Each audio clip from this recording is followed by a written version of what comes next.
우리는 로마서 14장에서 그 약한 자를 비판하거나 정죄하지 말라는 말씀을 받았습니다. 그리고 오늘 15장에 오면 한 걸음 더 나가서 그들의 약함을, 다른 편으로 그 짐을 나누어지라라는 권면에 이릅니다.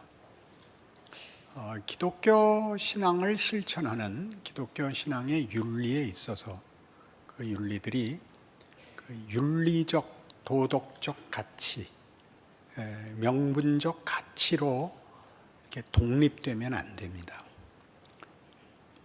남을 비난하지 않으며 그들의 약점을 짊어진다는 게 기독교 신앙에서 어떤 근본적인 진리에 의한 권면인가로 이어져 있어서 우리가 그런 고급한 윤리를 행할 때 그것이 그 자체의 가치로가 아니라 우리가 믿는 신앙을 표현하고 드러내고 순종하고 있다는 사실을 그 실천자들이 알고 있어야 됩니다. 로마서 12장에서 15장에 이르는 이 뒤에 장들은 그 앞에 있었던 예수 그리스도로 말미암는 하나님의 뜻, 하나님의 창조의 궁극적 목적, 그것을 이루신 방법이라는 예수 그리스도로 말미암는 구원을 설명하는 것이었습니다.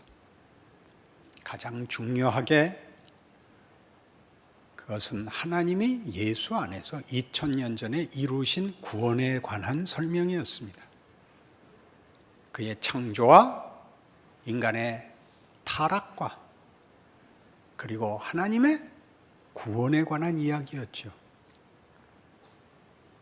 그 은혜와 이미 결정된 운명을 놓고 그것이 이제 구체적으로 살아야 하는 신자들의 생애 속에서 어떻게 누려야 되는 것인가를 설명하는 부분이 12장부터입니다.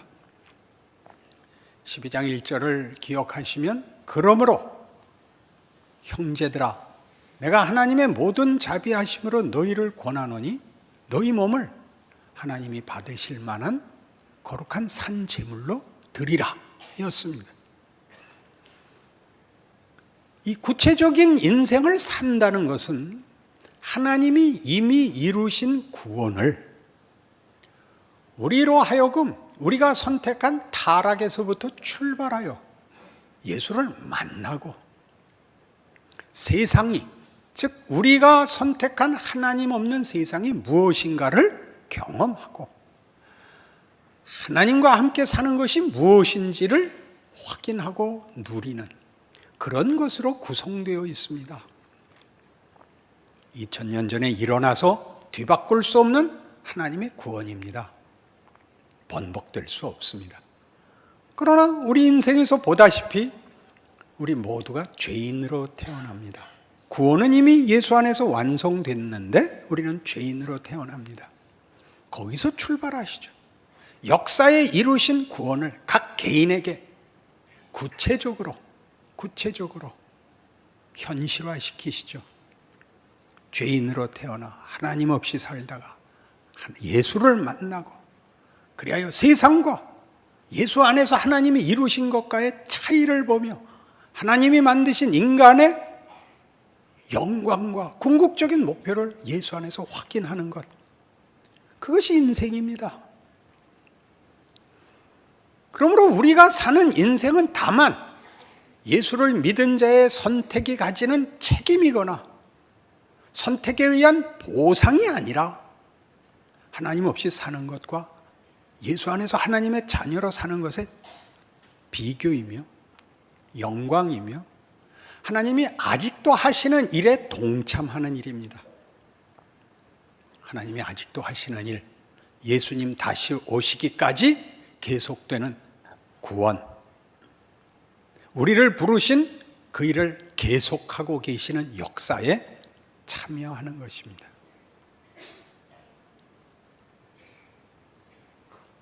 갈라디아서 6장에 가시면 갈라디아서 6장 1절 형제들아 사람이 만일 무슨 범죄한 일이 드러나거든 신령한 너희는 온유한 심령으로 그러한 자를 바로잡고 너 자신을 살펴보아 너도 시험을 받을까 두려워하라.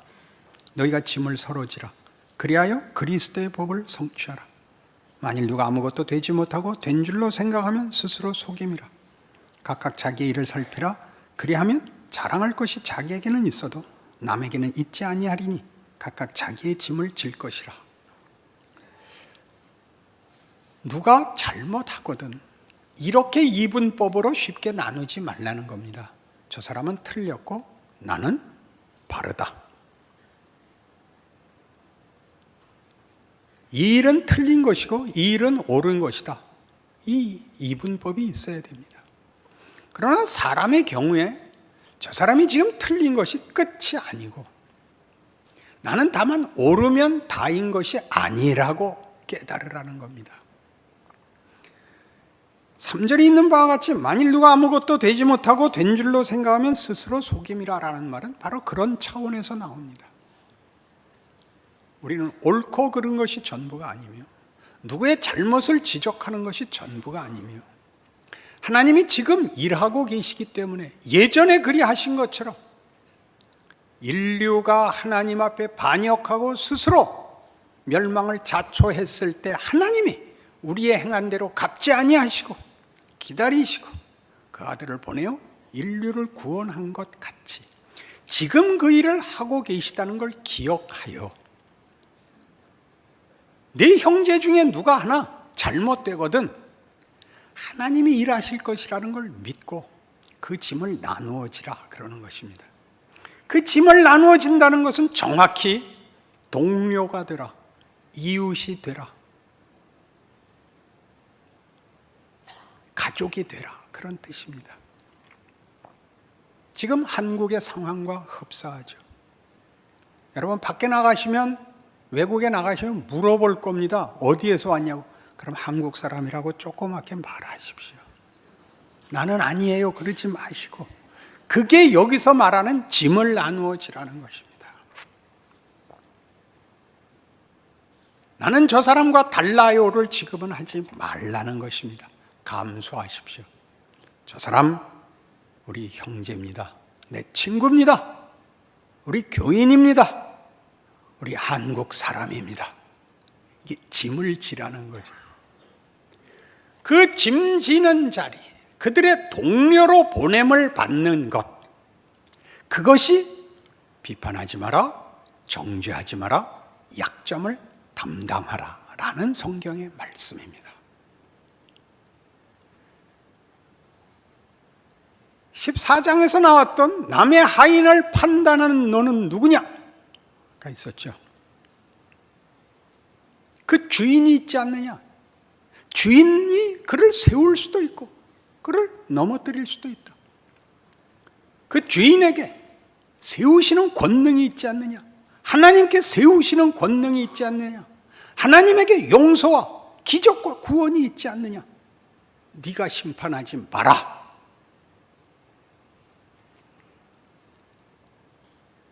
하나님의 구원이 필요한 사람 옆에 너를 보낸 줄 알고 들어가라. 그 옆에 서라. 이렇게 얘기하는 것이 갈라디아서 6장입니다.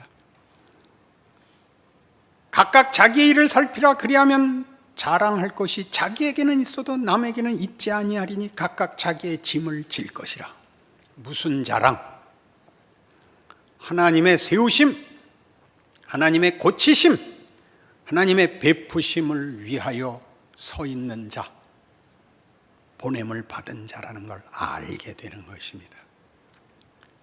문제를 해결하고 교정하고 국외자가 되지 마십시오. 국외자. 그 상황과 현실의 밖에서 심사위원이 되거나 해설자가 되지 마시고 그 중의 일원이 되십시오. 한국 축구가 지거든 같이 우십시오. 내 그럴 줄 알았어. 그렇게 하면 국방색실로 꼬매버릴 겁니다. 그게 신자가 현실에 대하여 가지는 성경이 성도들에게 요구하는 모든 명령의 근본적 하나님의 뜻입니다. 하나님이 지금 무엇을 어떻게 하시는가에 관한 이해, 그것이 없으면 신앙생활을 할 수가 없습니다. 하나님을 들먹여 나 편하게 하자는 것밖에 할 수 없고, 옆에 있는 모든 사람에게 나 편하게 너 내 말 들어라 밖에는 할 말이 없게 됩니다. 그런 것 아니라는 것이죠.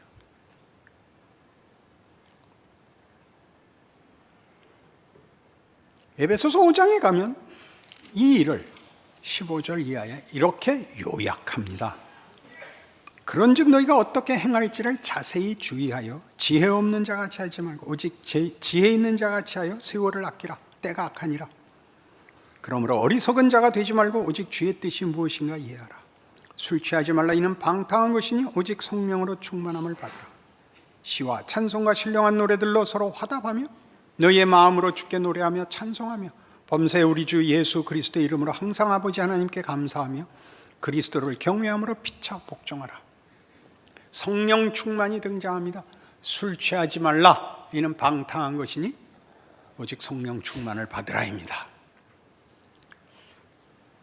술 취하는 것은 가장 불신앙적이고 악한 행위의 대명사 같고, 성령 충만은 가장 신앙적이고 가장 완전한 신앙의 대명사 같습니다. 그런 얘기 아닙니다. 여기에 비교는 전혀 다른 것입니다. 세월을 아끼는 문제입니다. 세월을 아끼는 문제라는 것은 매일 오늘을 살라 이겁니다. 오늘은 어떤 날? 일상의 반복. 그것이 기본적인 무대입니다. 신자의 인생이든 불신자의 인생이든 먹고 살기에 바쁜 오늘, 그것이 오늘입니다.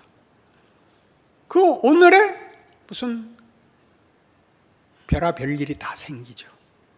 매일 생기면 못 견딥니다.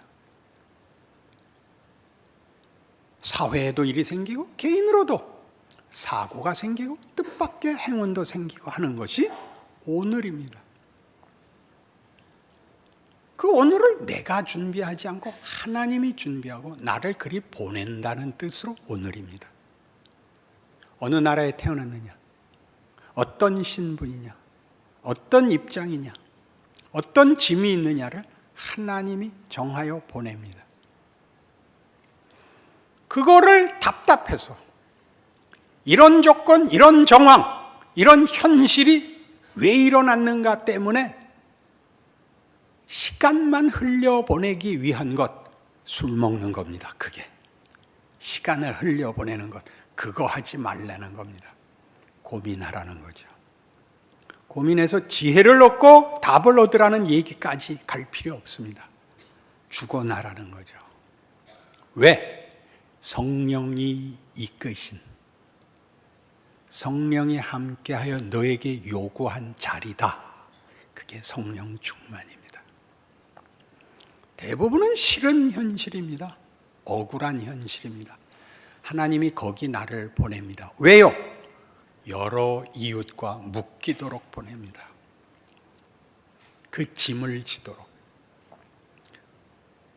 대한민국에 쓸만한 사람 다 없어도 여러분 하나 있으면 괜찮은 사람 되십시오. 그물이 다 찢어졌어도 성 한 그물코 10개 있으면 내가 고래라도 잡는다. 소돔 고모라 얘기 아닙니까? 의인 10명 있으면, 그게 무슨 말인지를 아셔야 됩니다. 그들이 있으면 그들을 인해서 봐주는 게 아니라 그렇게 몇 군데만 성해도 그물로로 대강할 수 있습니다. 멸우치는 못 잡아도 고래는 잡는다. 그렇게 서 있는 것입니다. 성령 충만입니다. 내가 와 있는 자리를 여러분 좋게 판단하지 마시고, 여러분이 묶여있는 이웃 짐이 여러분의 인생의 가장 큰 장애가 되는 것 억울해하지 마시고, 그게 하나님이 일하시려고 보낸 자리고 그렇게 묶으셨다는 것 기억해서 그걸 감수하시는 겁니다. 어떻게 해요? 답이 없는 인생을 기다리는 거죠. 하나님이 무엇 하시나 보자. 그러셔야 됩니다. 어떻게 하라고요? 시와 찬송과 신령한 노래들로 서로 화답하며 너희의 마음으로 주께 노래하며 찬송하며 범사에 우리 주 예수 그리스도의 이름으로 항상 아버지 하나님께 감사하며입니다. 막 정말 행복해서 죽겠다는 마음으로 살아야 됩니다. 울면서 비명 지르면서 이 조건이,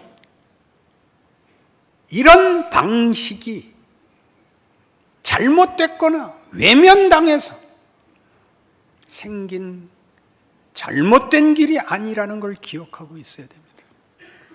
어느 형편, 어느 경우에도 하나님이 그의 은혜를 못 담는 경우는 없다.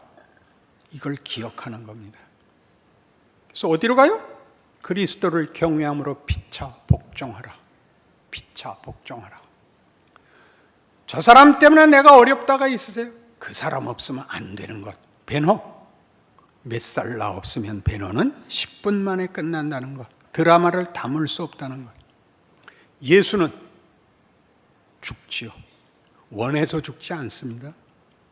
아버지여 할만하시거든 이 잔을 내게서 비켜 주시옵소서. 그러니까 진심 어린 예수님의 기도입니다. 아버지께서 죽음의 자리를 원하셨고 순종하여 가십니다. 그 자리가 부활의 문이 될 줄 누가 알았겠습니까? 털 깎는 자 앞에 잠잠한 양같이라는 건 무슨 뜻이죠? 우리의 결정, 우리의 능력, 우리의 이해가 모든 것을 정하지 않습니다. 예수 안에서 뭘 보았는데요? 예수 안에서 기적을 보았죠. 그 기적은 어디에 담기나요? 금잔에 담기나요? 보석함에 담기나요? 말구유에 담기죠.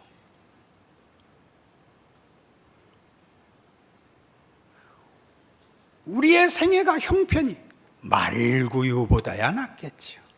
아니, 말구유만 하면 어때요? 예수를 담는데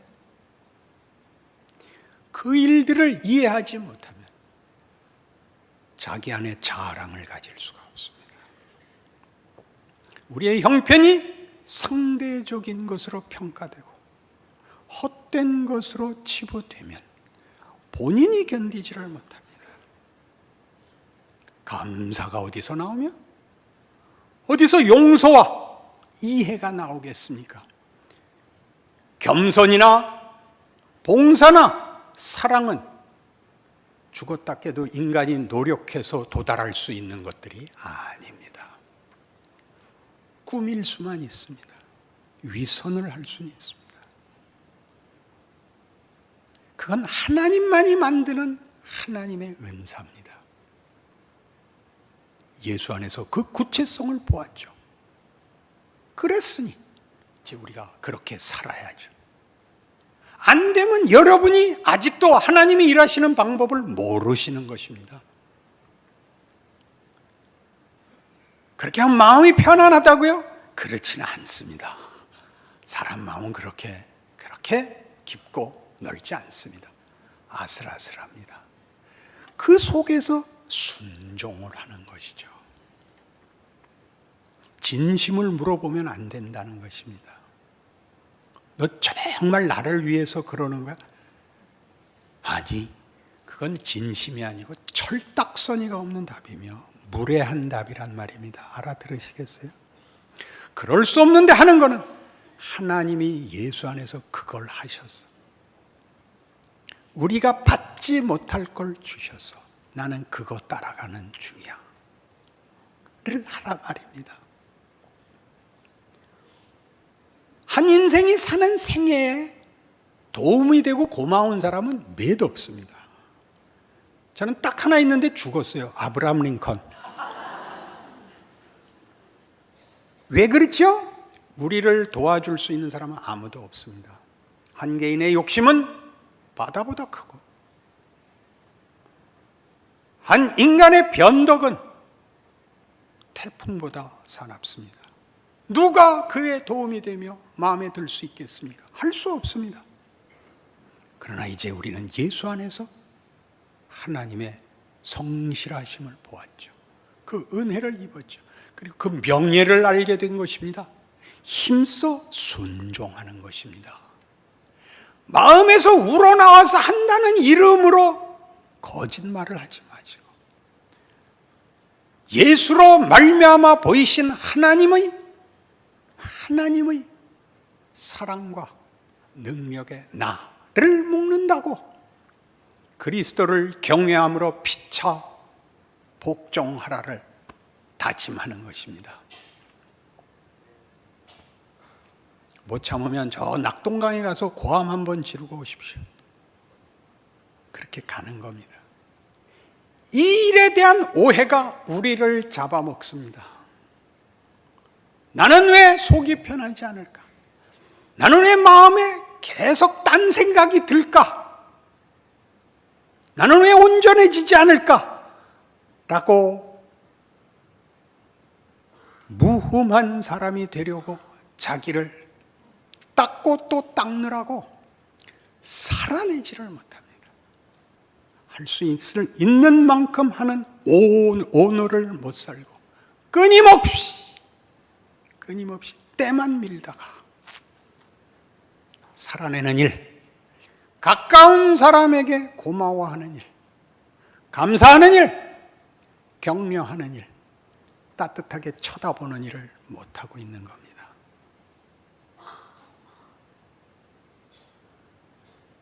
음악회를 가면 음악회에 간 표정이 있죠. 우리는 잘난 사람들이야. 그 표정이 있잖아요. 설교를 들으러 오면 최소한 그거보단 표정이 나아야 될 걸. 이게 무슨 표정이냐. 왜? 이게 암담하거든요. 아닌 것 같고, 틀린 것 같고, 소원은 있고, 그 둘이 분리되지 않아요. 그 길에 서 있어요. 기쁜 마음으로 오셔야죠. 같은 편끼리 만나는 자리인데, 같은 길을 가는 사람들인데, 같은 소망을 갖고 있는데. 고린도전서 2장, 사도 바울은 이 얘기를 이런 식으로 합니다. 1절, 형제들아, 내가 너희에게 나가 하나님의 증거를 전할 때 말과 지혜의 아름다운 것을 아니하였나니 내가 너희 중에서 예수 그리스도와 그가 십자가에 못 박히신 것 외에는 아무것도 알지 아니하기로 작정하였습니다. 내가 너희 가운데 거할 때 약하고 두려워하고 심히 떨었노라. 내 말과 내 전도함이 설득력 있는 지혜의 말로 하지 아니하고 다만 성령의 나타나심과 능력으로 하여 너희 믿음이 사람의 지혜에 있지 아니하고 다만 하나님의 능력에 있게 하려 하였노라. 왜 하나님의 능력만이라 그러죠? 인간이 할 수 있는 것과 비교할 수 없이 큰 것이라서. 인간은 만들어낼 수 없는 것, 만들어내려고 하나님이 나 보낸다는 것 알아서 내가 설득하고 설명하고 감동시켜서 만들 수 있는 일이 아니고 하나님이 그거 하려고 나 보냈다는 거 알아서 나 아무것도 안 들고 빈손으로 뛰어들어갈 수 있다. 난 그리스도와 십자가만 가지고 들어간다. 그러는 것입니다. 아브라함은 그렇게 삽니다. 아브라함은 뭐 하냐면 본토 친척 아비 집에서 나와서 왔다 갔다 하다 죽는 겁니다. 왔다 갔다 하다가. 그는 누구죠? 내가 네게 복을 줘 네 이름을 창대케 하리니 너는 복이 될지라입니다. 너는 복이 될지라. 너를 축복하는 자에게는 내가 복을 내리고 너를 저주하는 자에게는 내가 저주하리니 땅의 모든 족속이 너를 인하여 복을 얻을 것이니라. 기억하십시오. 왔다리 갔다리가 전부인 인생 아브라함.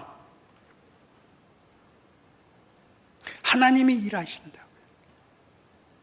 아브라함을 보고 은혜를 받는데 하나님이 은혜를 넣으실 거예요. 거기다가 아브라함은 왔다 갔다만 하면 돼. 왔다 갔다 하면 그 아무것도 아닌 것 같은, 아니 예수님이 보이신 것 같이 지는 것 같고 망한 것 같은 십자가의 길로 하나님이 은혜를 담으시겠다는데 얼마나 다행해. 어느 수준 이상이어야만 이 은사를 담을 수 있다라고 조건을 정하지 않으셨다고요. 그러니 마음 놓고 사십시오. 시와 노래와 찬송과 감사와 화답과 복종으로 여러분의 삶의 모든 조건이 신적 지도 아래 주도권에 인류와 역사의 운명을 묶으신 능력에 붙들려 있다는 것 기억하시는 그 인생이 되시고 살아내는 기적이 되시기를 바랍니다. 기도하십시다. 하나님 아버지 은혜를 감사합니다.